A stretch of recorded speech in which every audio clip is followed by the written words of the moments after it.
দল করেছি কিন্তু কখনো ভালো জায়গায় রাখেনি। নেতারা বাঁকা চোখে তাকিয়েছে, কেন তাকিয়েছে সেটাও বুঝি। দেখতে যথেষ্ট সুন্দরী, বিস্তৃত আর না।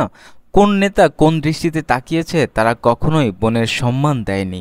সবসময় ওনারা আমাদের ভোগের পণ্য মনে করত। যে সময় শরীরে ওনারা হাত দিতে পারতো ওকেই ভালো জায়গায় নিয়ে রাখতেন। কথাগুলো বলেছেন ব্রাহ্মণবাড়িয়া জেলা যুব মহিলা লীগের সহসভাপতি উম্মে হানি সেতু। সম্প্রতি তার একটি অডিও রেকর্ড ভাইরাল হয়েছে, যা সামাজিক যোগাযোগ মাধ্যমে ইনবক্সে শেয়ার হচ্ছে। সাংবাদিকদের কাছেও এই রেকর্ড এসেছে। উম্মে হানি সেতু ব্রাহ্মণবাড়িয়া যুব মহিলা লীগের সহসভাপতি হিসেবে রাজনীতিতে সক্রিয় ছিলেন। গত 5 আগস্ট হাসিনা সরকার পতনের পর তার বিরুদ্ধে 3টি মামলা হয়েছে। বর্তমানে তিনি পলাতক রয়েছেন। অডিও রেকর্ডে ওই নেত্রীকে বলতে শোনা যায়, আমার নামে 3টি মামলা হয়েছে, আমি সহ কয়েকজন মামলা খেয়েছি। অনেক সিনিয়র নেত্রী আছে তাদের বিরুদ্ধে মামলা হয়নি। আমি মামলা খেয়ে অনেক কষ্ট করতেছি, ওনারা ভালো থাকুক।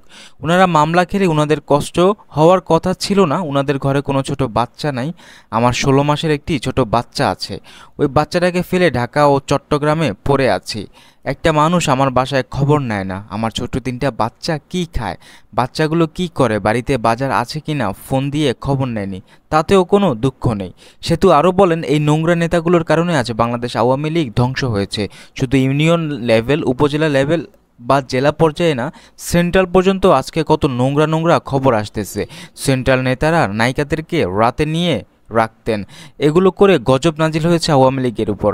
তিনি আরও বলেন, ব্রাহ্মণবাড়িয়া জেলার মধ্যেও আমাদের অনেক নেতা সান্নিধ্যে ছিল অনেকেই, তাদের কোনো সমস্যাই হয়নি। আমরা যারা অবাধ্য ছিলাম ওনাদের কথা শুনিনি, আজকে আমরাই মামলা খেয়েছি। দল ক্ষমতায় আসলে সুসময়ের পাখিরা আবার সুবিধা পাবে।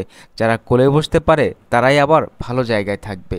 এই বিষয়ে আওয়ামী লীগের একাধিক নেতা জানিয়েছেন। হোয়াটসঅ্যাপে ব্রাহ্মণবাড়িয়া জেলা আওয়ামী লীগের কয়েকটি গ্রুপ রয়েছে। এসব গ্রুপেই নিজের ক্ষোভ প্রকাশ করে অডিও রেকর্ড পাঠান উম্মে হানি সেতু, কিন্তু তা গ্রুপের বাইরে চলে যায়।